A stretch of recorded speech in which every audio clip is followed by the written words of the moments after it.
siguiendo con el culto racional que a Dios le agrada, ¿no? Lo que estamos haciendo es analizar las 28 creencias fundamentales y ahora vamos a tratar de ver el bosque. ¿Qué significa esto? Vamos a ver globalmente cómo se insertan las 28 creencias fundamentales en el cumplimiento de la profecía.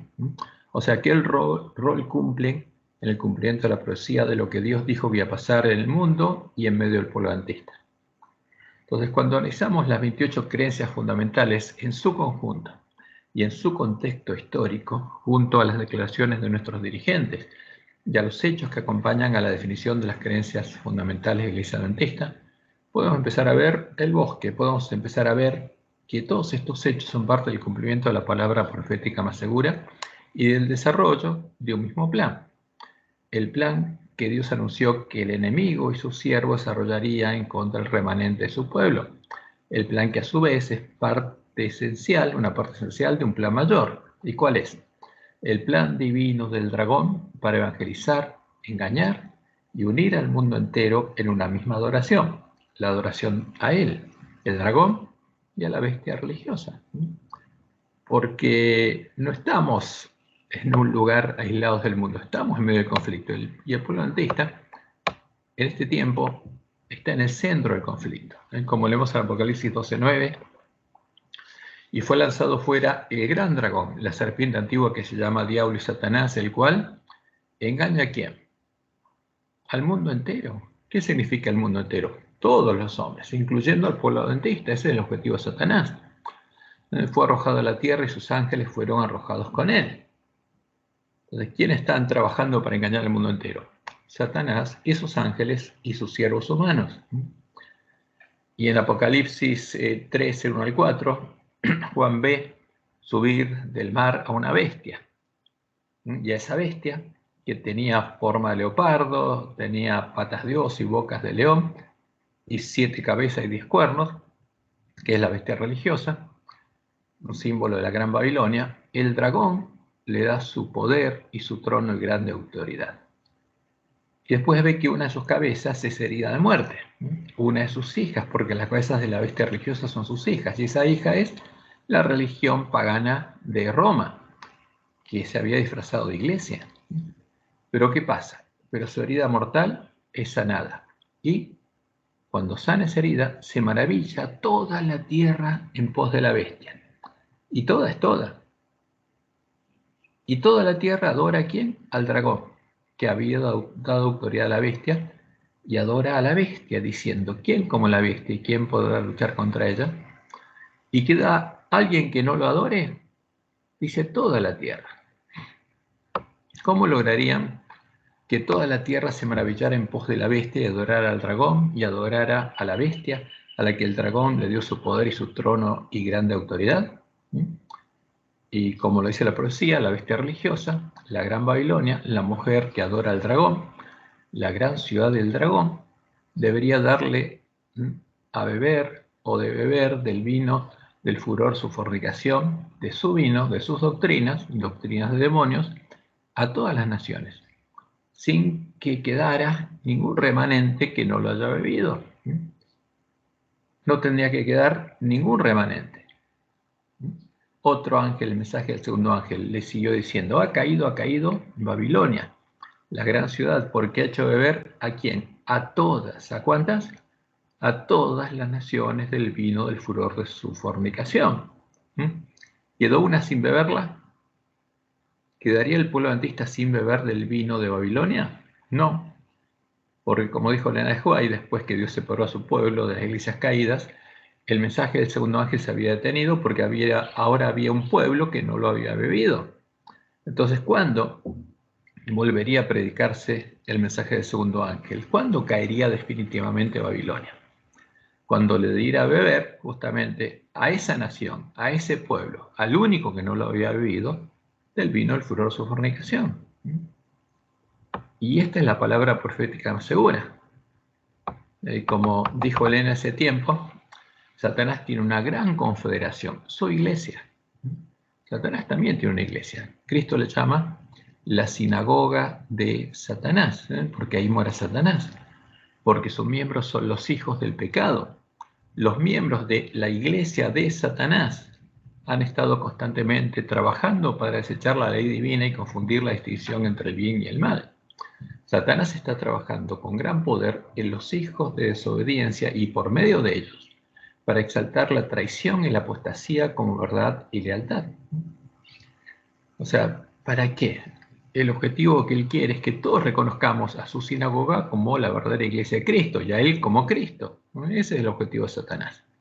Y en este tiempo, el poder de su inspiración satánica está moviendo a los instrumentos vivientes para llevar a cabo la gran rebelión contra Dios que comenzó en el cielo. Entonces hay una confederación. Y ahí estaban todas las iglesias, menos la iglesia adventista. Por eso Babilonia aún no había caído, porque no había completado la obra que le dio el dragón. El darle de beber al pueblo adventista del vino, del furor de la fornicación de la Gran Babilonia, para que adorara al dragón y adorara a la bestia, era el primer objetivo de este plan. De alcanzarlo dependía el éxito de desarrollo de las demás etapas del plan divino del dragón para evangelizar al mundo entero. ¿Por qué? Porque el pueblo adventista era el encargado de impedir que lo hiciera.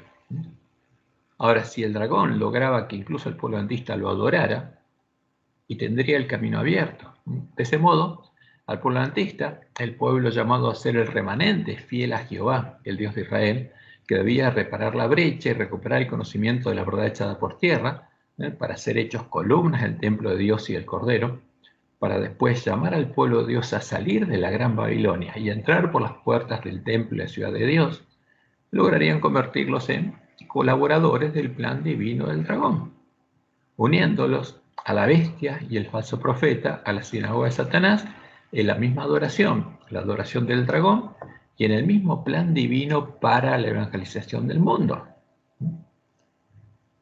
Y esto ya pasó. Ahora, ¿qué tienen que ver las 28 creencias con esto? Tiene que ver mucho con esto. Y como decía Elena, también en ese tiempo, Testimonios para los Ministros, páginas 50 al 51, en el mundo existe solamente una iglesia que está actualmente en la brecha reparando el muro, reedificando las ruinas, deshaciendo la obra del hombre pecado. El mundo entero está lleno de odio hacia los que proclaman que la ley de Dios está en vigencia, y la iglesia leal a Jehová debe sostener un conflicto no común, porque Babilonia no es leal a Jehová, adora al dragón. Porque no tenemos lucha contra carne y sangre, sino contra principados, contra potestades, contra los gobernadores de las tinieblas de este siglo, contra huestes espirituales de maldad en las regiones celestes. Tenemos lucha que no solamente contra los hombres, sino contra el dragón y sus ángeles, que quieren impedir que el pueblo adventista cumpla su misión, porque es contraria a los objetivos del dragón. Y como dice Elena, en la próxima cita está en Hechos de los Apóstoles, página 475, la iglesia es la agencia de Dios para la proclamación de la verdad. ¿Cuál?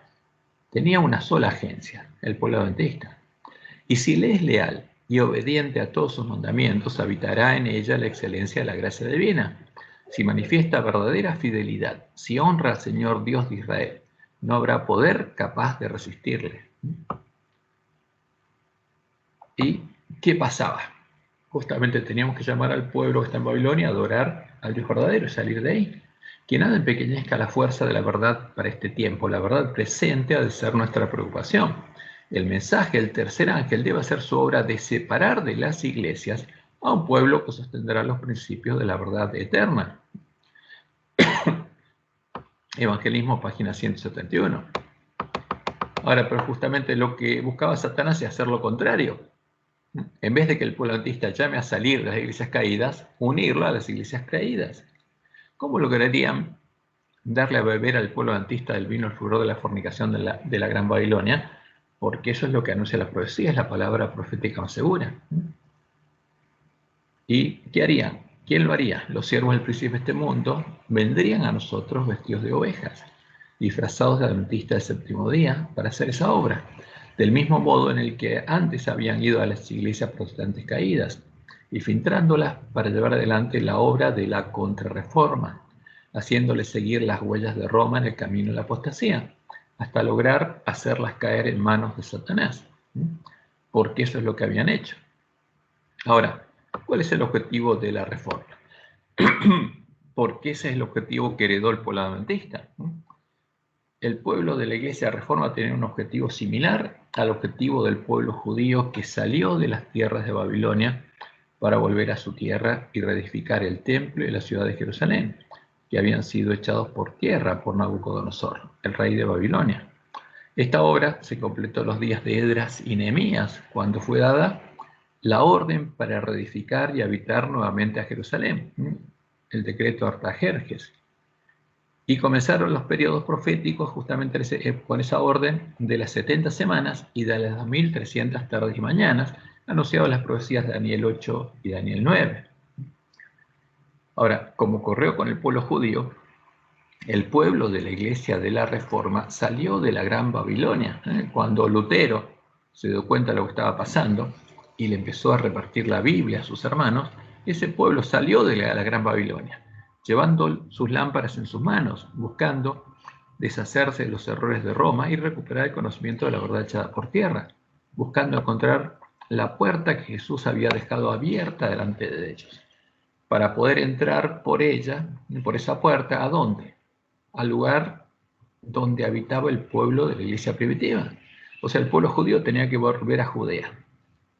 Y el pueblo que salía de Babilonia, ahora, ¿dónde tenía que ir? Al reino de Dios. Ahora, ¿cómo se llegaba al reino de Dios? ¿Cómo se entraba? Por la puerta que Jesús había dejado abierta, para que los lugares asolados por el hombre de pecado, el templo y la ciudad de Dios en el nuevo pacto, en el tiempo del nuevo pacto, pudieran ser reedificados y nuevamente habitados. Como leemos en Daniel 8, del 10 al 12. Aún está hablando del cuerno pequeño, se engrandeció contra el príncipe de los ejércitos. ¿Contra quién? Contra Jesús, el primogénito entre muchos hermanos, y por él fue quitado el continuo, y el lugar de su santuario fue echado por tierra. Y a causa de la prevaricación le fue entregado el ejército junto con el continuo, y echó por tierra la verdad, e hizo cuanto quiso, y prosperó. Entonces, ¿qué hizo? Echó por tierra el lugar santuario de Dios. Hizo lo mismo que hizo Nabucodonosor. Y además echó por tierra la verdad.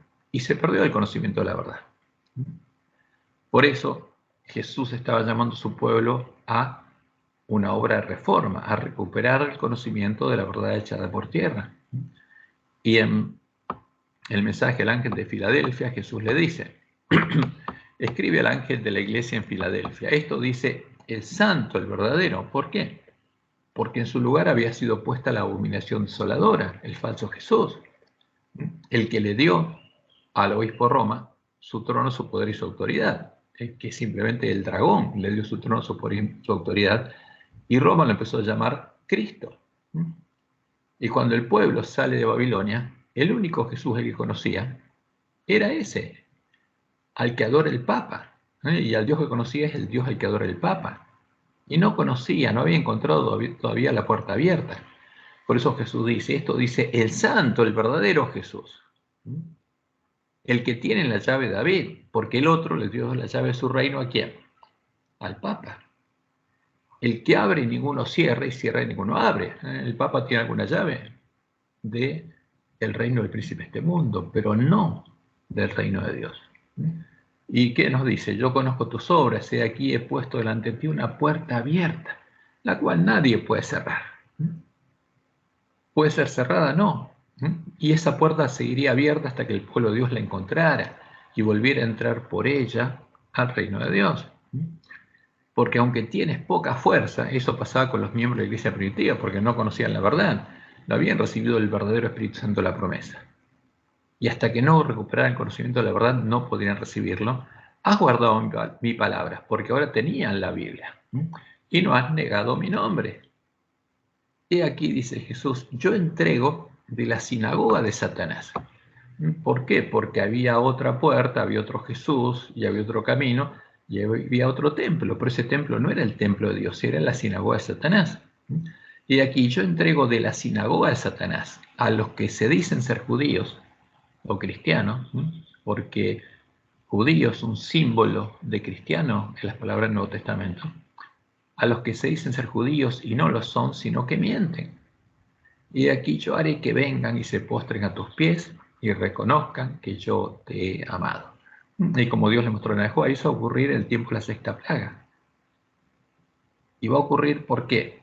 Porque la iglesia adventista va a haber algunos adventistas que van a buscar, encontrar y entrar por la puerta abierta al reino de Dios, y otros que van a entrar por la puerta ancha, por el otro Jesús, a la sinagoga de Satanás. Como Dios le mostró, está escrito en el conflicto de los siglos y en los escritos de Elena de White, los que entren a la sinagoga de Satanás van a ser los que Jesús llama los hacedores de maldad, que van a profetizar en nombre de Jesús, van a hacer señales en nombre de Jesús, van a echar fuera demonios y van a hacer milagros en nombre de Jesús, creyendo que conocen a Jesús. Pero habrán escuchado estas palabras de Jesús y no habrán hecho lo que Jesús les dice que tienen que hacer. Y por eso Jesús les va a decir, nunca os conocí, no me buscaron, no me encontraron, ya les dije que estaban adorando a quién, no a mí. Y no me buscaron. Por eso Jesús dice, al que venciere, al que encuentre la puerta abierta y entre por ella al templo de Dios, yo lo haré columna en el templo de mi Dios, porque por esa puerta se entra al templo de Dios. Y nunca más saldrá de allí. Y escribiré sobre él el nombre de mi Dios. No va a tener el carácter de Dios. Y el nombre de la ciudad de mi Dios, la Nueva Jerusalén, porque va a ser parte del templo de la ciudad de Dios, la cual desciende del cielo de mi Dios y mi nombre nuevo.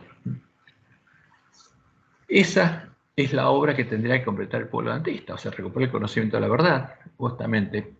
Y el pueblo adventista, ¿qué era? El remanente de la iglesia de Reforma. Tenía que recuperar el conocimiento de la verdad y llegar a tener el Evangelio eterno para que los lugares asolados pudieran ser reedificados y habitados. Y como Dios le mostró en el Joel, cuando llamó al pueblo adventista, es para eso. Porque 2300 tardes y mañanas después de que fuera dada la orden para reedificar Jerusalén, fue dada la orden para reedificar los lugares asolados, y esa orden Dios se la dio al pueblo adventista.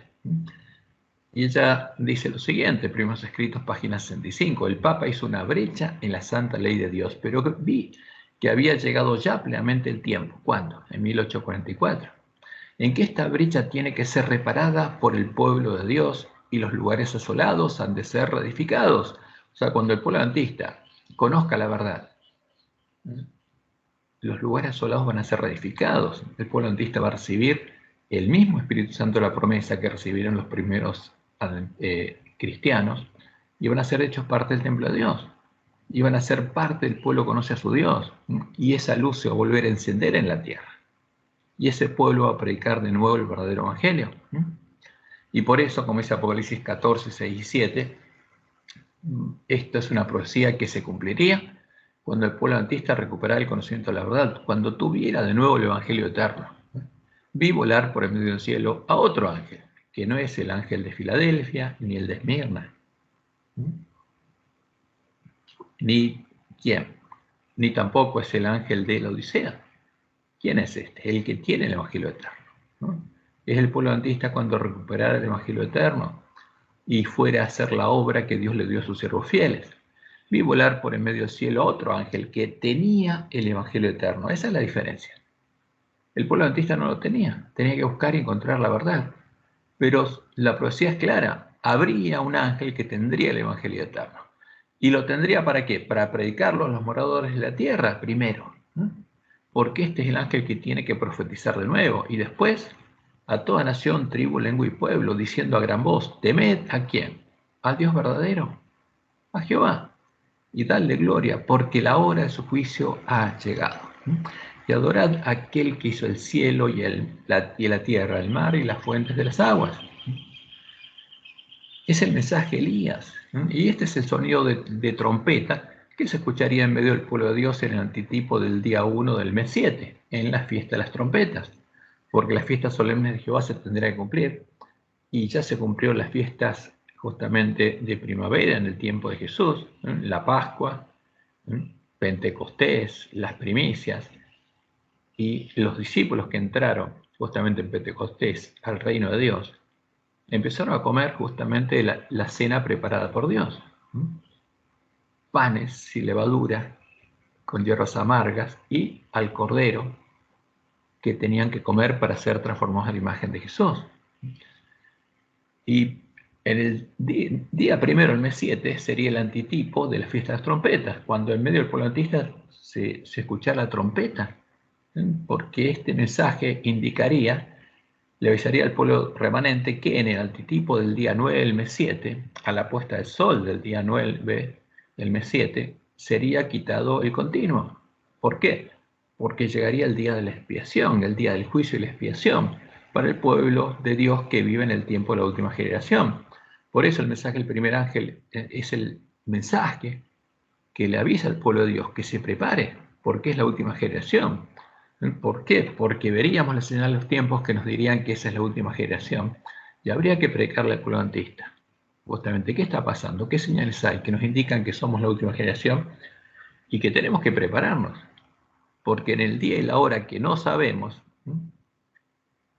se va a cerrar la puerta de la gracia. Va a ser quitado el continuo y va a llegar el día de la expiación. ¿Para quién? Para los que estén preparados. ¿Y quiénes serían juzgados? Porque el mensaje dice el día de su juicio ha llegado. En el tiempo de la última generación, solo serían medidos y juzgados, ¿no? O juzgados los que hubieran oído, creído y obedecido al Evangelio eterno y estuvieran morando y adorando en los lugares asolados por los gentiles que habrían sido reedificados, en el templo de Dios, justamente, y sería a ellos a los que Jesús confesaría como parte de su esposa en las bodas. Fíjense lo que dice Apocalipsis 11, 1 y 2, porque Apocalipsis 10 y 11 es el mensaje para el pueblo adventista, para que entienda de qué se trata, qué está pasando. Entonces me fue dado una caña semejante a una vara de medir, y se me dijo, levántate y mide el templo de Dios. Es el juicio. ¿Y qué se mide? El templo de Dios y el altar, y a los que adoran en el templo. Hay tres cosas que se miden. ¿Por qué? Porque en el altar Dios ofreció su cordero, que es la justicia de Dios y es nuestra justicia. Es la justicia con la que el templo, el santuario será purificado, y es la justicia con la que nosotros somos limpiados y nuestros pecados son trasladados al santuario. Esto es lo que ocurre en el día de la expiación. Pero el patio que está fuera del templo, déjalo aparte y no lo midas. ¿Por qué? Porque ha sido entregado a los gentiles, porque los gentiles se disfrazaron de cristianos, estarían en el patio, pero no dentro del templo de Dios, porque no entrarían por la puerta estrecha. Estarían adorando a sus dioses en el atrio, en el patio. Y ellos, estos gentiles, son los que hollarían la ciudad santa 42 meses, o sea, por 1260 años, hasta que a finales del siglo XIII echarían por tierra el lugar santuario de Dios y la verdad. Echarían por tierra la ciudad santa, a la que hollaron, porque el templo, la ciudad de Dios, era la iglesia primitiva, a la que persiguieron, asesinaron, hasta echar por tierra a la ciudad santa de Dios y al templo de Dios, los lugares que tienen que ser reedificados. ¿Y dónde estarían? En el atrio, haciendo sacrificios en el atrio a sus dioses. Y ahí estaría el pueblo adventista, antes de saber y encontrar cuál es la puerta abierta y entrar por ella al reino de Dios. Por eso Jesús dice, el que venciere será vestido de vestiduras blancas y no borraré su nombre del libro de la vida. Y confesaré su nombre delante de mi Padre y delante de sus ángeles, porque este juicio solo se da a los vencedores. Porque los que no vencen, o sea, los que no son parte de la iglesia de Cristo, no están unidos a la vida verdadera, sino entran por la otra puerta, Jesús no los va a confesar, va a borrar su nombre del libro de vida y solo va a confesar a los que dejó en el libro de vida y los va a confesar como su esposa, como los vencedores, como los que son parte de la Nueva Jerusalén, de la iglesia triunfante. Y eso es lo que pasa en este juicio. Solo Jesús confiesa el nombre de los vencedores, a los que deja en el libro justamente de la vida del Cordero.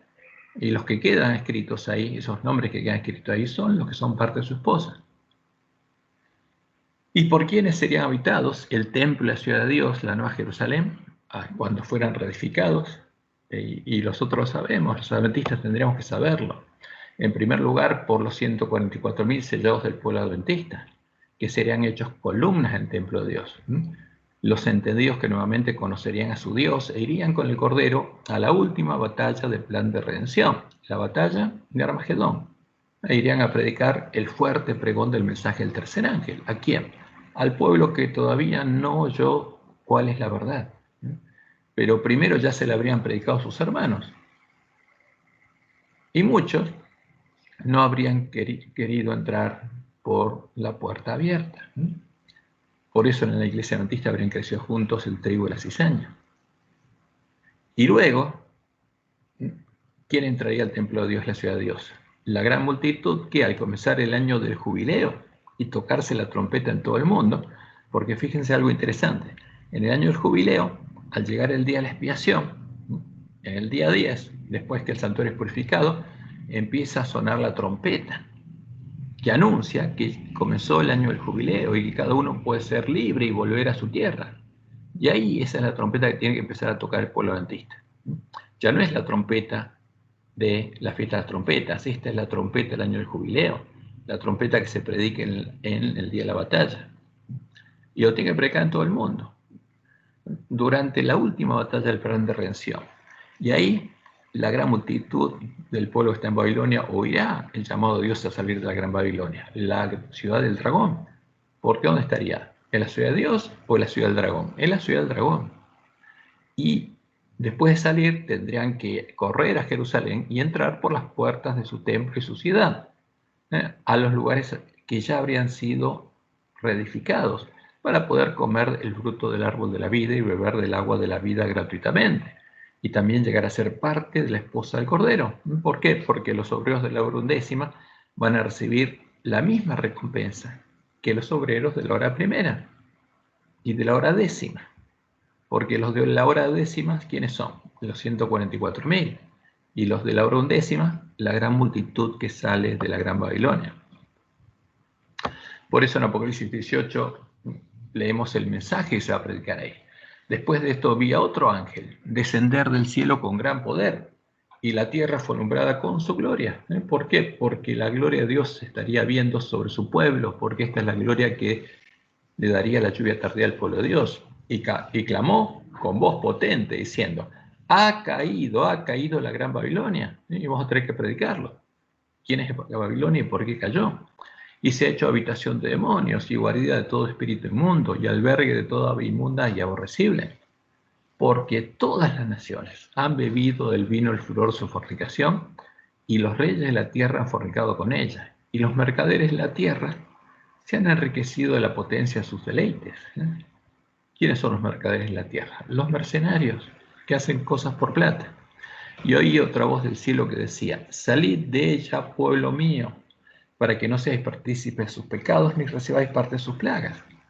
Y este llamado se da en el que Iglesias Juárez llama el tiempo de misericordia, porque al comenzar el tiempo de angustia, en la primera parte se tiene que escuchar el fuerte pregón, para que ese pueblo conozca cuáles son los pecados de Babilonia y salga de Babilonia, para que pueda entrar por las puertas de la ciudad de Dios y recibir el sello de Dios y no la marca de la bestia, y que sobre ellos no caigan las plagas que van a caer sobre la gran Babilonia, porque sus pecados han llegado hasta el cielo y Dios se ha acordado de sus maldades. Y como dice Daniel 12, los entendidos en este momento, ¿quiénes son los entendidos? El pueblo al que Dios llamó, los 144.000. Los entendidos resplandecerán como resplandor del firmamento, y los que enseñan la justicia a la multitud, porque esa multitud sale de Babilonia. ¿Y quién le va a enseñar la justicia?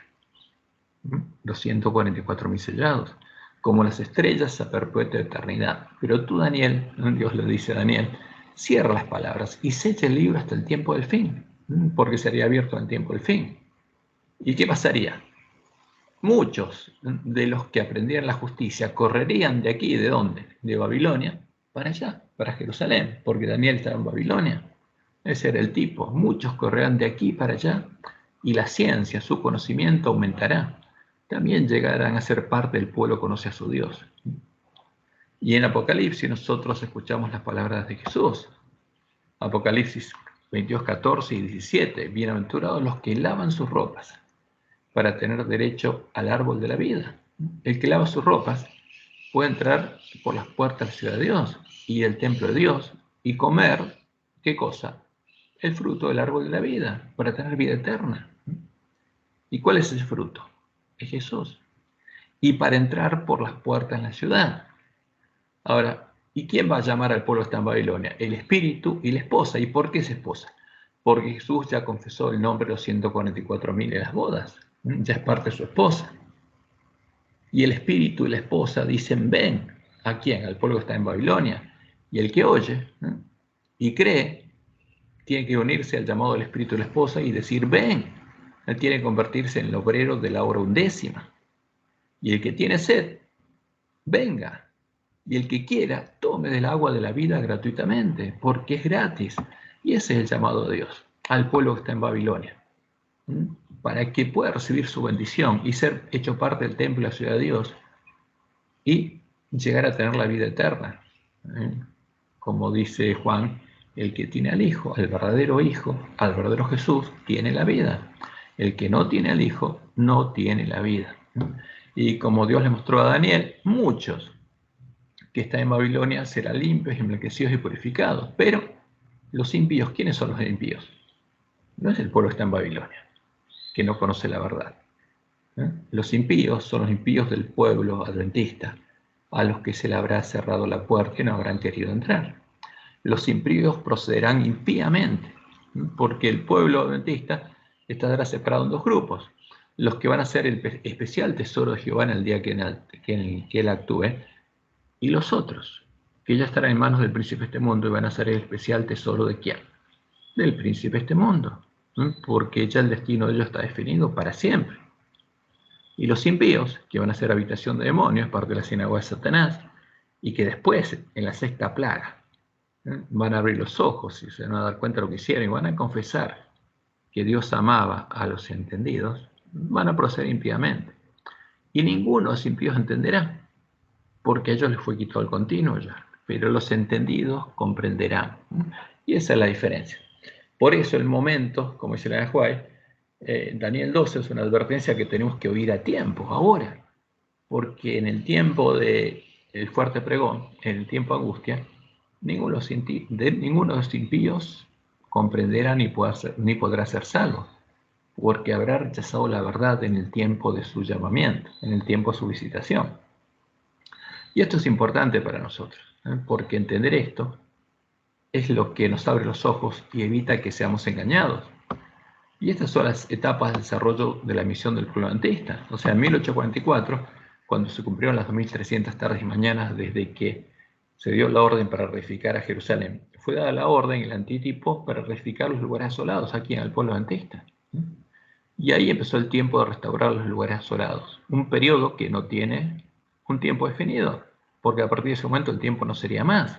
Ese periodo tiene un objetivo que hay que alcanzar, que haya 144.000 columnas en el templo de Dios. Y habría un tiempo de mora, y las vírgenes todas cerrarían los ojos y se dormirían. Y cuando se durmieran, ¿qué pasaría? Como Jesús dijo.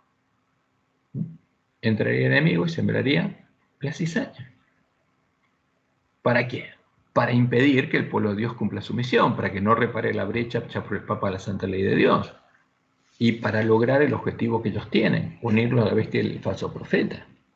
Y en vez de que le prepare el camino al verdadero Jesús, se une a la bestia del falso profeta para engañar al mundo entero.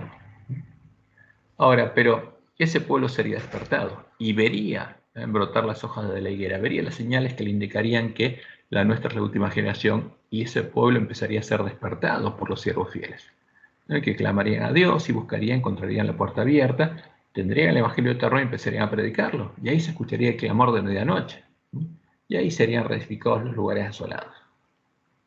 Y cuando hubiera 144.000 columnas del templo de Dios, cuando todo el pueblo adventista hubiera tenido la oportunidad de entrar por la puerta, y como dice Jesús, como en los días de Noé, algunos no hayan querido entrar, se va a cerrar la puerta. Y después va a venir el tiempo de la lluvia tardía, y solo van a recibir la lluvia tardía los que hayan recibido el sello de Dios, como dice en el Juan, los que reflejen plenamente la imagen de Jesús, y ahí van a ir con él a la batalla. Y ahí vienen los días de la voz del séptimo ángel, que estaban anunciados por medio de los profetas, en los días que Jesús dijo serán acortados, y ahí predicarán el evangelio del reino en todo el mundo, hasta que llegue el fin. Y cuando llegue el fin, una gran multitud habrá corrido de Babilonia a Jerusalén, y habrá una gran multitud en el templo de Dios. Y todo el mundo recibió el sello de Dios o la marca de la bestia. Y ahí llegará el fin. Y después de eso vienen las plagas. Por eso el fuerte pregón se tiene que predicar antes que caigan las plagas, para que el pueblo que está en Babilonia salga de ella. Y por supuesto, Satanás quiere impedir que esto ocurra, porque ese es su objetivo. Y para impedirlo, tiene que pelear en contra del pueblo adventista. Y tiene que venir el pueblo adventista a pelear en contra del pueblo adventista. Entonces, cuando todos hayan oído el llamado de Dios en el fuerte pregón, y luego de conocer la verdad, primero, hayan entrado por las puertas del templo de la ciudad de Dios, hayan comido el fruto del árbol de la vida, hayan bebido el agua de la vida, y hayan recibido el sello de Dios, o hayan entrado por las puertas del templo de la ciudad del dragón, hayan sido hechos parte de la sinagoga de Satanás, y hayan recibido la marca de la bestia, cuando todo el mundo haya seguido uno u otro camino, entonces llegará el fin y se cerrará definitivamente la puerta de la gracia. Y ahí el remanente habrá completado su misión, habrá guardado las palabras de la profecía y habrá quedado preparado el camino a la segunda venida de Jesús. Solo entonces a Satanás, el anticristo, el Jesús que le dio su trono, su poder y su autoridad a Roma, se le permitirá venir a la tierra simulando ser el verdadero Jesús, para que todos los que lo hayan adorado, los que estén morando en medio de la gran Babilonia y hayan recibido la marca de su nombre, se postren ante él y lo adoren. Y Jesús fue claro, y será predicado este evangelio del reino. ¿Cuál? El verdadero evangelio, el que él predicaba, la verdad que fue echada por tierra, en todo el mundo, para testimonio a todas las naciones, y entonces vendrá el fin. Y esta obra sería la última generación, cuando el pueblo adventista recuperara el conocimiento de la verdad. Por tanto, dice Jesús, cuando veáis en el lugar santo la abominación desoladora de que habló el profeta Daniel, el que lea a Daniel entienda. ¿Y dónde habló Daniel justamente de la abominación desoladora? En el capítulo 11, cuando se introducía en el tiempo de la apostasía, y en el capítulo 12, cuando habla que vendría la abominación desoladora. Y Jesús interpreta a Daniel 12 aquí. Y nos dice que cuando veamos la abominación desoladora de que habló el profeta Daniel, entonces los que estén en Judea, los judíos, los verdaderos cristianos, huyan a los montes. ¿Por qué? Porque terminó nuestra misión. Y lo aclara Jesús. ¿Cómo estarían llamando a la abominación desoladora? Cristo. Entonces, si algunos dijeren, mirad, aquí está el Cristo, o mirad, allí está, no lo creáis, porque ¿quién le prepara el camino a este Jesús? La bestia y el falso profeta, todos los que lo adoren, todos los que tengan la doctrina de Jezabel, porque este es la abominación desoladora, es el Dios de las fortalezas, al que Constantino empezó a llamar Cristo, y los apóstatas empezaron a llamar Cristo para que Constantino le dé su autoridad y su poder. Y así que si os dijeren, mirad, está en el desierto, no salgáis, porque Jesús no viene a la tierra, pero en cambio Satanás sí. O mirad, está en los aposentos, no lo creáis, porque como el relámpago que sale del oriente y se muestra hasta el occidente, así será también la venida del Hijo del Hombre. Porque donde quiera que esté el cuerpo muerto, porque ¿cuál es el cuerpo muerto? La imagen que presenta Roma entre el pueblo de Dios que está en medio de ella, esa cruz con ese cuerpo muerto. Pero ese no es Jesús. Jesús resucitó y no está clavado. Y esa imagen del sol con la cruz en el medio no es Jesús, ese es Satanás. Porque donde quiera que estuviera el cuerpo muerto, allí se juntarán las águilas. ¿Quiénes? Los que comen cuerpo muerto. Y como Dios le mostró en la de Juan, en esta época aparecerá ¿quién? El anticristo, como si fuera el Cristo verdadero. Y entonces la ley de Dios será completamente invalidada en las naciones de nuestro mundo. La rebelión contra la santa ley de Dios habrá llegado a su completa maduración. Pero el verdadero director de toda esta rebelión, ¿quién es? Es Satanás, vestido como un ángel de luz. Los hombres serán engañados y lo exaltarán al lugar de Dios y lo deificarán. Pero la omnipotencia se interpondrá contra quienes, contra las iglesias apóstatas que se unan para exaltar a Satanás, porque ese es el objetivo del ecumenismo. El falso profeta se une a Roma para adorar a Satanás, y si nosotros nos unimos a las iglesias caídas para adorar al Jesús y al Dios al que ellos adoran, nos unimos a ellas para adorar a Satanás. Y por eso hay que predicar el mensaje del tercer ángel en la iglesia adventista. y se pronunciará la sentencia, por lo cual, en un solo día, vendrán sus plagas, muerte, llanto y hambre, y será quemada con fuego, porque poderoso es Dios el Señor que la juzga. ¿Y quién estaría? Una gran multitud adorando al dragón y llamándolo Cristo. ¿Y qué pasa? Mientras está adorando, sobre ellos van a empezar a caer las plagas. Y eso es lo que tienen que saber. Y tenemos que predicarle al pueblo que está en Babilonia, para que sepan que Roma no adora a Cristo, adora a Satanás, lo llama a Cristo, y que el falso profeta se une a ella, y que los lobos que vinieron a nosotros vestidos de oveja también adoran a Satanás. Y quieren que nosotros lo adoremos y lo llamemos Cristo. Apocalipsis 6, 1 y 2. Oí una gran voz que decía desde el templo a los 7 ángeles: id y derramad sobre la tierra las 7 copas de la ira de Dios. Jesús sale del santuario, terminó la obra de redención. Y ahora Dios, como Él dice, cuando llega la ira, Él los deja. ¿Y quién va a hacer esta obra? El príncipe de este mundo. Fue el primero y derramó su copa sobre la tierra, y vino una úlcera maligna y pestilente sobre los hombres que tenían la marca de la bestia y que adoraban su imagen. ¿A qué adoraban? Al Jesús al que adora Roma, la abominación asoladora. ¿Y qué pasa finalmente? Y al final, ¿y la bestia? ¿Quién es la bestia? La bestia religiosa, Gran Babilonia, y Roma es parte de la bestia religiosa. Fue apresada, y con ella el falso profeta. ¿Y quién es el falso profeta? Las iglesias protestantes caídas. ¿Y quiénes van a estar dentro del falso profeta? Los adventistas impíos. Porque una parte importante del pueblo adventista va a ser parte del falso profeta. Y va a ser la obra que Dios anunció que haría y que ya está haciendo el pueblo adventista. Y por eso hay que despertarlo. Y la bestia fue apresada, y con ella el falso profeta, que había hecho delante de ella las señales con las cuales había engañado a los que recibieron la marca de la bestia y habían adorado su imagen. ¿Por qué? Porque el falso profeta es el que entra por la puerta ancha y recibe poder. Y profetiza en el nombre de Jesús, hace señales en el nombre de Jesús, hace milagros en el nombre de Jesús, echa demonios en el nombre de Jesús. Y tiene poder, y engaña con esas señales. Y había engañado a los que recibieron la marca de la bestia y habían adorado su imagen. Estos dos fueron lanzados vivos dentro de un lago de fuego que arde con azufre, o sea, sufren la muerte segunda. No van a resucitar después del milenio. Sufren primero, son los primeros que sufren la muerte segunda.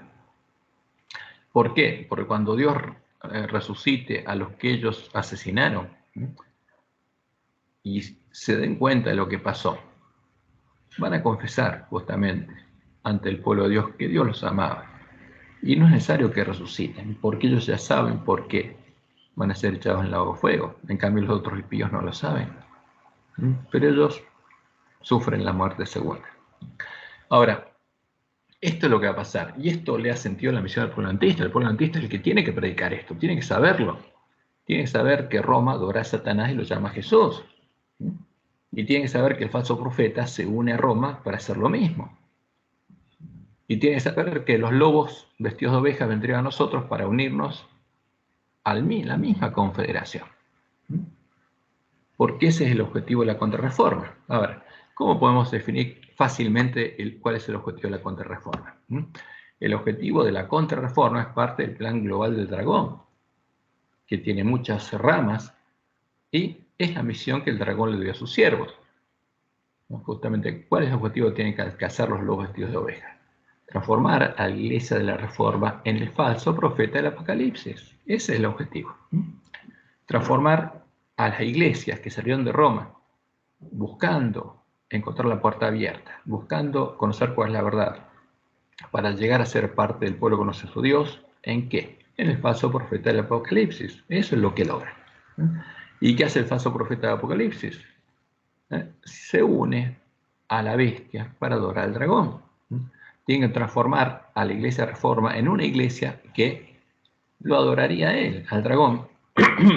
Llegaría a ser parte de su sinagoga, se uniría a la bestia y engañaría a todos los hombres que también lo adorarían y recibirían su marca.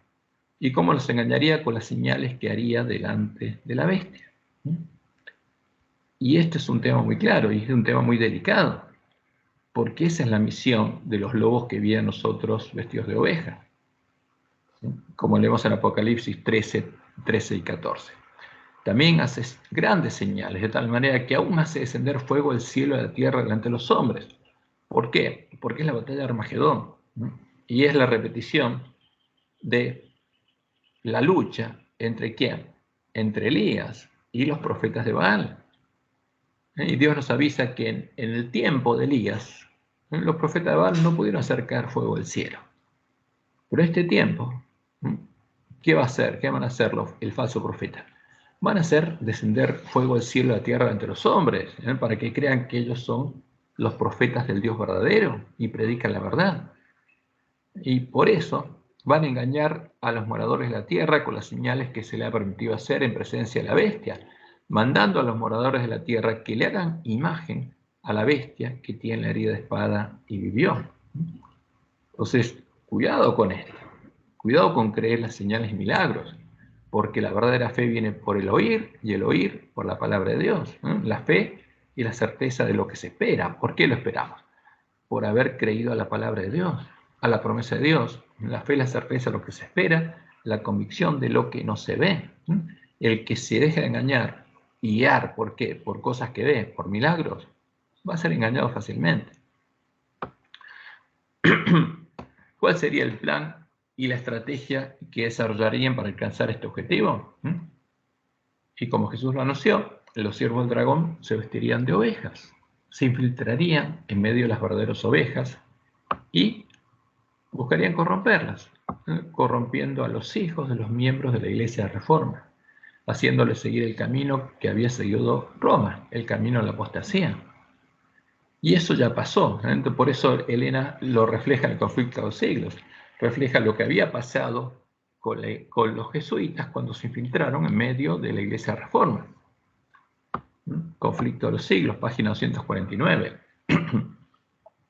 Pasados los primeros triunfos de la Reforma, Roma reunió nuevas fuerzas con la esperanza de acabar con ella. Ese es el objetivo. Entonces fue cuando nació la orden de los jesuitas, que iba a ser el más cruel, el menos escrupuloso y el más formidable de todos los campeones del papado. Ellos son los que vienen a nosotros. Para ellos, ningún crimen era demasiado grande, ninguna mentira demasiado vil, ningún disfraz demasiado difícil de llevar. Ligados por votos de pobreza y de humildad perpetuas, estudiaban el arte de adueñarse de la riqueza y del poder para consagrarlos a la destrucción del protestantismo y al restablecimiento de la supremacía papal. ¿Cómo destruían el protestantismo? Haciendo que los protestantes se unieran de nuevo a Roma, la reconocieran como la verdadera Iglesia de Cristo y adoptaran las doctrinas de Roma. Con muy diversos disfraces se introducían los jesuitas en los puestos del Estado, elevándose hasta la categoría de consejeros de los reyes y dirigiendo la política a las naciones. Se hacían criados para convertirse en espías de sus señores, establecían colegios para los hijos de príncipes y nobles y escuelas para los del pueblo. ¿En qué se convertían? En los maestros. Instruyan al niño en su camino. ¿Y a dónde los dirigían? Y los hijos de padres protestantes eran inducidos a observar los ritos romanistas. Toda la pompa exterior desplegada en el culto de la Iglesia de Roma se aplicaba a confundir la mente y ofuscar y embaucar la imaginación para que los hijos traicionaran aquella libertad por la cual sus padres habían trabajado y derramado su sangre. Y así trabajaban. Ahora, sin apuro. ¿Por qué?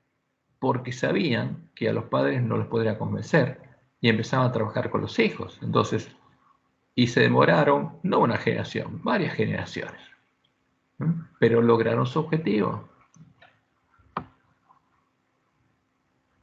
Y como leemos en la página 50, para otorgarles más poder se pidió una bula que restablecía la Inquisición, porque no solamente se infiltraron en medios de la iglesia, sino que también ellos llevaron adelante la Inquisición. No obstante el odio general que inspiraba, aún en los países católicos, el terrible tribunal fue establecido por los gobernantes obedientes al Papa. Y muchas atrocidades, demasiado terribles para cometerse a la luz del día, volvieron a perpetrarse en los secretos y oscuros calabozos. O sea, ¿qué hacían los lobos vestidos de ovejas? Torturaban. Hacían lo que Roma dice que los demonios hacen en el infierno. Y eran inhumanos. Y eso mostraba que habían llegado a conocer las profundidades de Satanás, porque no eran humanos. Y la persecución desatada contra ellos hizo que los miembros de la Iglesia de Reforma huyeran a la tierra que los ayudó. Como en Europa los perseguían, los quemaban en la hoguera, o los agarraban en la Inquisición, los torturaban y los mataban, huyeron a la tierra que los ayudó, América del Norte, donde no había ningún estado, ningún monte sobre el cual pudiera sentarse la mujer ramera para embriagarse la sangre de los mártires de Jesús. De lo que no se dieron cuenta, y se manifestó, ¿no?, después cuando persiguieron al pueblo antista, fue que con ellos fueron a la tierra los lobos vestidos de ovejas, o sea, ya estaban infiltrados. Y cuando ellos fueron a la tierra, con ellos fueron los lobos. ¿Vestidos de qué? De protestantes que huían.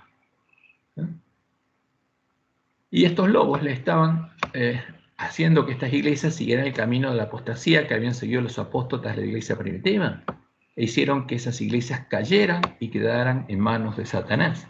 Finalmente lograron eso. Ahora, ¿cuándo cayeron? Cuando finalmente persiguieron al pueblo antista y recorrieron todo el camino de apostasía, y cuando expulsaron al pueblo antista de sus iglesias por predicar el mensaje de la segunda venida de Jesús a buscarnos, y que el milenio no sería en la tierra. Primeros Escritos 2:73 al 2:74. Vi que desde que el segundo ángel proclamara la caída de las iglesias. ¿Y por qué cayeron? Porque siguieron el camino de Roma y persiguieron a sus hermanos y los expulsaron a sus iglesias. Estas se han estado volviendo cada vez más corruptas. Satanás ha tomado plena posesión de las iglesias en conjunto. ¿Qué pasó con esas iglesias? Satanás tomó la posesión, Dios las dejó. ¿Y quién las dirigía a partir de ese momento? Satanás. ¿Y qué haría él? Lo que Dios le mostró en el Juárez, las uniría a la bestia en puntos comunes de doctrina para adorar al dragón. Vi que desde que Jesús dejó el lugar santo, santuario celestial, y entró detrás del segundo velo, las iglesias han estado llenándose de toda abimunda y aborrecible, porque eran parte de la Gran Babilonia. Y el conflicto de los siglos, leemos, se dice que Babilonia es madre de las rameras. Sus hijas deben simbolizar las iglesias que se atienen a sus doctrinas y tradiciones, y después se unirían a ellas en puntos comunes de doctrina, y siguen su ejemplo, sacrificando la verdad y la aprobación de Dios para formar alianza ilícita con el mundo. Ahora, ¿qué pasaría si nosotros siguiéramos el mismo camino? Ese es el camino que buscarían los lobos vestidos de oveja que siguiéramos, para hacer caer a la iglesia adventista y transformándola en una hija de Babilonia. Al nacer, esas iglesias se decidieron noblemente por Dios y la verdad, y la bendición divina las acompañó, porque eran parte de la verdadera iglesia de Cristo. Pero esas iglesias cayeron víctimas del mismo deseo que causó la maldición y la ruina de Israel, el deseo de imitar las prácticas de los impíos y de buscar su amistad. ¿Qué pasaría si siguiéramos el mismo camino? Eso es lo que buscarían los lobos que nosotros hiciéramos. En ese tiempo, el triunfo de los lobos vestidos de ovejas no fue total, porque quedó una iglesia que no había caído y seguía siendo fiel a Dios. ¿Y cuál era? Las 10 vírgenes de la profecía que habían salido a recibir al esposo, a las que el librito abierto les había amargado el vientre, y a las que Dios le había dado la misión de profetizar de nuevo para prepararle el camino a la venida del santo, al verdadero Jesús, porque esa es la misión del pueblo adventista. Entonces, ¿qué buscarían hacer entonces los lobos? Y tendrían que dirigirse a apuntar a esta iglesia y seguir el mismo plan. Se disfrazarían de adventistas del séptimo día e infiltrarían nuestra iglesia para llegar a ser, como lo eran y lo son en las iglesias protestantes caídas, primero, los dirigentes o los consejeros de los dirigentes de la iglesia adventista, los sabios y teólogos del pueblo adventista, los que definen y controlan la fe del pueblo adventista, como lo hacen los miembros de la Congregación de la Doctrina de la Fe de Roma. Esta es una copia de lo que pasa, cuál es esta Congregación de la Doctrina de la Fe, que ahora ha cambiado el nombre por el Dicasterio para la Doctrina de la Fe, que es un órgano colegiado de la Santa Sede, cuya función, custodiar la correcta doctrina católica en la Iglesia, está definida en los artículos 48 de la Constitución Apostólica, dicen, sobre la curia romana, y como se llama Pastor Bonus, promulgada por Juan Pablo II el 28 de junio de 1888. Esta congregación es la sucesora de la antigua, Sagrada Congregación de la Romana y Universal Inquisición. Entonces, ¿qué harían? Y copiarían el modelo de Roma de la Iglesia Adventista. Ahora, ¿nosotros tenemos un organismo similar a este? Sí. ¿Cómo se lo llama? ¿Cómo se lo llama? Todos lo conocemos. Instituto de Investigaciones Bíblicas de la Iglesia Adventista del Séptimo Día, la Conferencia General, por donde pasa toda la teología adventista, que es la congregación de la doctrina en la fe adventista, porque de ahí se dicta cuál es la fe de la Iglesia Adventista. También los lobos se convertirían en profesores de teología, los pastores adventistas, porque tendrían que transformarlos en ¿qué? En defensores del mismo credo que las iglesias caídas. También serían los profesores y maestros de los hijos del pueblo adventista.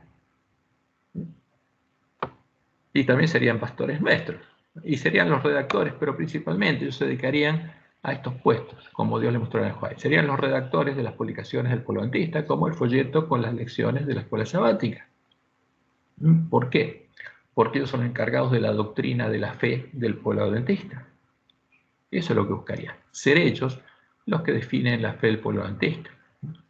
Y harían que el pueblo adventista dejara de predicar el mensaje del tercer ángel y se quedara a oscuras, sin profecías, como Dios les mostró en el Juárez. Testimonios para la Iglesia, tomo 5, justamente página 431. Dice Elena, Dios ha llamado a su iglesia en este tiempo como llamó al antiguo Israel, para que se destaque como luz en la tierra, por la poderosa cuña de la verdad. ¿Cuál es? Los mensajes de los ángeles primero, segundo y tercero, la ha separado a las iglesias del mundo para colocarla en sagrada proximidad a sí mismo. O sea, el pueblo adventista era un pueblo separado. ¿Y qué tendría que hacer la obra de contrarreforma? Unirla. Ese es el objetivo de ellos. Y primeros escritos 56, estos mensajes me fueron presentados como un áncora para el pueblo de Dios. El mensaje de los tres ángeles. Quienes los comprendan y acepten quedarán libres de verse arrastrados por los muchos engaños de Satanás. Ahora, ¿qué buscaría hacer Satanás? Quitar ese ancla, ese áncora, para arrastrarnos. Satanás está trabajando con todo su poder engañador para alejar a los hombres del mensaje del tercer ángel que ha de proclamarse con gran poder. Satanás ha dado un estado de cosas por el cual la proclamación del mensaje del tercer ángel será detenida. Ahora, ¿qué predicaba el mensaje del tercer ángel? Que las iglesias habían caído y Roma era la Babilonia de Apocalipsis. ¿Cómo íbamos a unirnos a las iglesias predicando que eran parte de la sinagoga de Satanás?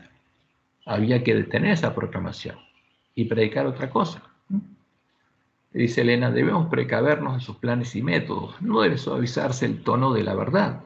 No debe disimularse el mensaje para este tiempo. El mensaje del tercer ángel debe ser fortalecido y confirmado. El capítulo 18 de Apocalipsis revela la importancia de presentar la verdad no en términos mesurados, sino con valentía y poder. Como dice Jesús, no podemos agregarle ni quitarle nada, porque no es nuestro mensaje, es el mensaje de Dios. Y la última cita que tenemos aquí dice Elena, el último engaño de Satanás se hará para que no tenga efecto el testimonio del Espíritu de Dios. Sin profecía el pueblo será disipado. O sea, sin el ancla que nos protegía, nos llevarían a cualquier lado.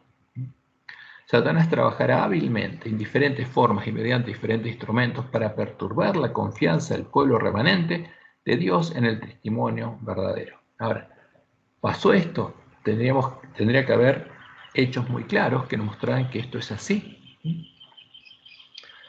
Y como Jesús lo anunció, cuando los siervos padres de familia durmieran, entraría el enemigo y sembraría la cizaña.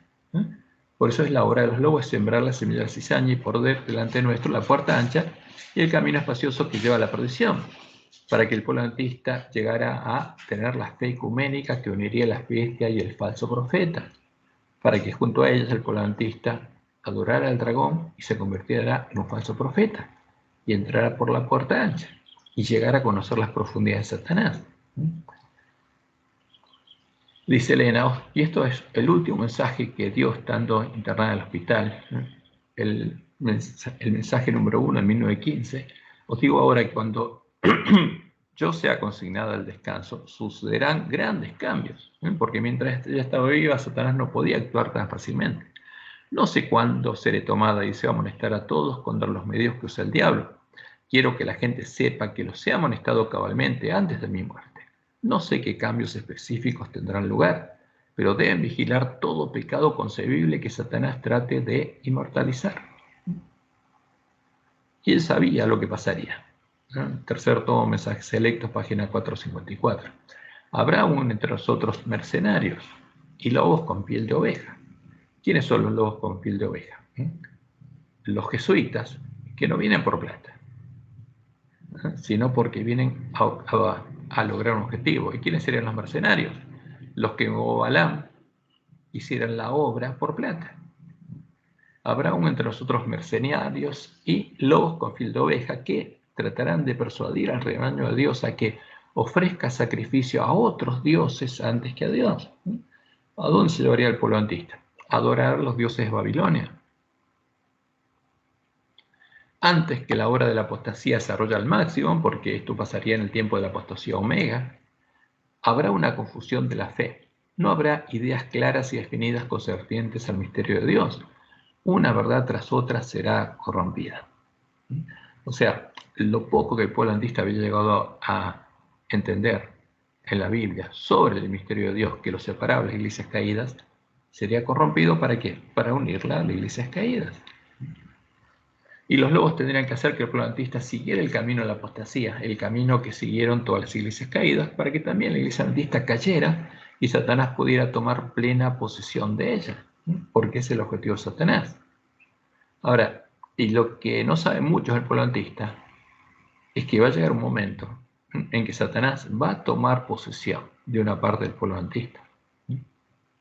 Esto es lo que dijeron justamente los pioneros cuando constituyeron a la Iglesia Adventista. Esto es parte de las actas de constitución de la Iglesia Adventista, porque ellos sabían que las iglesias protestantes habían caído por seguir el mismo camino que Roma. El primer paso a la apostasía es levantar un credo, diciéndonos lo que debemos creer. O sea, el primer paso es esto, ponerse en lugar de Dios diciendo lo que debe creer el pueblo, porque eso es lo que hizo el Papa. Porque el primer paso a la apostasía de Roma fue definir el credo de Nicea. El primer paso a la apostasía es levantar un credo diciéndonos lo que debemos creer. El segundo es hacer del credo una prueba de fe. El tercero es juzgar a los miembros por el credo. El cuarto es denunciar como herejes a los que no creen el credo. Y el quinto, comenzar una persecución contra ellos. Este es el camino de Roma. Y el edicto de Tesalónica, el año 380, declaró herejes a quienes, a los que no creían el credo de Nicea, y los mandó matar la bestia romana. Y empezó una persecución. Ahora, este es el camino de la apostasía que también siguieron las iglesias protestantes caídas cuando persiguieron al pueblo adventista. Por eso, ¿qué dijeron nuestros pioneros cuando constituyeron la iglesia adventista? Cuando el pueblo se constituyó como iglesia, cuando tuvo una organización. Un credo y los dones del Espíritu estarían en directa oposición. ¿Cuál es nuestra posición como pueblo? La Biblia es nuestro credo. Rechazamos todo lo que tenga la forma de un credo humano. Ahora, ¿qué pasa con las 28 creencias fundamentales? ¿Quién las redactó? Hombres. ¿Y quiénes fueron los redactores de eso? Y vamos a ver claramente, se ve claramente que fueron los lobos vestidos de oveja. No fueron adventistas, simplemente. Fue todo dirigido por los lobos vestidos de ovejas. Y por eso ellos dijeron, tomamos la Biblia y los dones del Espíritu, abrazando la fe, que de ese modo el Señor nos enseñará de tiempo en tiempo. Y en esto nosotros tomamos una posición contraria a la formación de un credo. No estamos tomando ningún paso en lo que estamos haciendo para convertirnos en Babilonia. Ahora, ¿qué pasó en el año 1980? Le hicieron dar a la Iglesia Adventista el primer paso para convertirse en Babilonia. Y fíjense bien lo que escribió Elena en el conflicto de los siglos. Roma le negó la Biblia al pueblo y exigió que en su lugar todos aceptasen sus propias enseñanzas. La obra de la reforma consistió en devolver a los hombres la palabra de Dios, o sea, dejar de lado el credo y que los hombres estudiaran la palabra de Dios y su fe se basara en la palabra de Dios. Pero ¿no se ve acaso que en las iglesias de hoy lo que se enseña a los hombres es a fundar su fe en el credo y en las doctrinas de la iglesia antes que las sagradas escrituras? ¿Por qué se veía eso? Porque los lobos habían llegado a las iglesias a tener un credo y esas iglesias habían seguido el camino de Roma. Pero cuando Elena escribió esto, la Iglesia Adventista no tenía ningún credo y era contraria a la formación del credo. ¿Cómo nos daríamos cuenta que los lobos ya habrían venido a nosotros? Jesús fue claro. Los reconoceríamos por sus frutos. Cuando nos despertáramos y viéramos en medio de nuestra iglesia el fruto de la obra de los lobos vestidos de ovejas. Hay una cosa muy clara, es que estaría la puerta ancha, por la que se entra a la sinagoga de Satanás. Y Jesús nos dice, entrad por la puerta estrecha. Porque ancha es la puerta y espacioso el camino que lleva a la perdición, y muchos son los que entran por ella. Ahora, en el tiempo en que él predicó esto, no existía la puerta ancha. Pero en nuestro tiempo sí estaría. Porque es la abominación desoladora creada en el tiempo de la apostasía. Porque estrecha es la puerta y angosto el camino que lleva a la vida, y pocos son los que la hallan. Porque en este tiempo, después de que el hombre de pecado echó por tierra la verdad, tendríamos que buscarla hasta encontrarla. Y Jesús nos dice, guardaos de los falsos profetas que vienen a vosotros con vestidos de ovejas, pero por dentro son lobos rapaces. ¿Qué son? Siervos de Jezabel. Son jesuitas que tienen que llevar adelante la misión que les dio el dragón. Y Jesús nos dice, por sus frutos los conoceréis, porque los veríamos los frutos. Se vieron esos frutos en las iglesias caídas, que siguieron el camino de la apostasía de Roma, exactamente lo mismo que hizo Roma, y ahora ya se unieron a Roma en puntos comunes de doctrina, y veríamos esos frutos en nuestra iglesia. Eso es lo que dice Jesús. ¿Acaso se recogen uvas de los espinos o higos de los abrojos? Así, todo buen árbol da buenos frutos, pero el árbol malo da frutos malos. No puede el buen árbol dar malos frutos, ni el árbol malo dar frutos buenos. ¿Y por qué Jesús dice esto? Porque todo el que entraba por la puerta estrecha, la promesa es que llegaría a ser un árbol bueno, que tuviera fruto bueno, y sería dejado en el reino de Dios. No sería cortado. Todo árbol que no da fruto bueno, no da buen fruto, es cortado y echado en el fuego. ¿Y qué árbol queda? El que da fruto bueno. ¿Por qué? Porque Dios lo transformó a imagen de Jesús. Los 144.000 sellados son los árboles que no van a ser cortados. Así que por sus frutos los conoceréis. ¿Por qué? Porque crecerían juntos el trigo y la cizaña. Y en la cizaña veríamos el mismo fruto que los lobos, el mismo carácter, el mismo nombre escrito en la frente, el carácter del príncipe de este mundo. ¿Podemos ver los frutos de la obra de los lobos en medio del pueblo adventista? Sí, claramente. Y los analizaremos en la segunda parte de este estudio, para no ser tan largo este estudio, para que podamos observar claramente no solamente a los árboles, como estuvimos viendo las creencias, sino a todo el bosque. O sea, ¿qué parte del plan de Satanás cumple cada creencia que tenemos en las 28 creencias? ¿Qué separaría el trigo de la cizaña en el pueblo adventista? Como Dios mostró a Juan, la renovación de la predicación del mensaje del tercer ángel. Cuando encontramos la puerta estrecha y empezaron a predicar el mensaje del tercer ángel, se produciría un zarandeo en la iglesia adventista, porque tendríamos que predicarle en forma clara y directa al ángel de la Odisea cuál es el significado del mensaje de Jesús. Ahora, ¿pero qué le mostró Dios? Dice ella. Vi luego el tercer ángel. Dijo mi ángel acompañante, su obra es terrible, su misión es tremenda. Es el ángel que ha de separar, ¿qué cosa? El trigo de la cizaña. ¿Dónde? En la iglesia adventista. Y sellar o atar el trigo para el granero celestial. Estas cosas debieran absorber completamente la mente y la atención. ¿Por qué? Porque la iglesia adventista habría sido sembrada de cizaña. Y la iglesia adventista sería sembrada de semilla de trigo cuando recuperáramos el conocimiento de la verdad. Y esto pasaría en la iglesia adventista. Y el mensaje del tercer ángel es el que separaría el trigo de la cizaña, a los que tienen hambre y sed de justicia, de los que no. Porque todos los adventistas tuvieran hambre y sed de justicia serían saciados. Todos los que buscaran la puerta abierta la encontrarían y podrían entrar por ella. Y ahí se renovaría la predicación del mensaje del tercer ángel. Y ese mensaje iría en aumento, como dice ella en Sign of the Times del 27 de noviembre de 1879. A medida que los miembros del cuerpo de Cristo se acercan al periodo de su conflicto final, crecerán en él. porque el pueblo de Dios tiene que llegar a tener el sello de Dios antes que llegue el tiempo del conflicto final. Y llegarán a poseer caracteres simétricos, mientras el mensaje del tercer ángel se amplifica hasta llegar a ser un fuerte clamor. ¿Qué pasa? Se volvería a predicar de nuevo y cada vez con más poder dentro de la iglesia adventista, hasta que llegue el tiempo del fuerte pregón. Mientras el mensaje del tercer ángel se amplifica hasta llegar a ser un fuerte clamor, gran poder y gloria acompañarán a la obra final. Pero ¿qué va a pasar también? El mensaje del tercer ángel no será comprendido por aquellos que se niegan a caminar en su gloria creciente, o se niegan a oír, como dice Pablo, y a examinarlo todo, y ver si es verdad o no. Y cierran los oídos. Y los tales llamarán una luz falsa a la luz que iluminará la tierra con su gloria. ¿Y en qué se convertirán? Y no serán parte del trigo,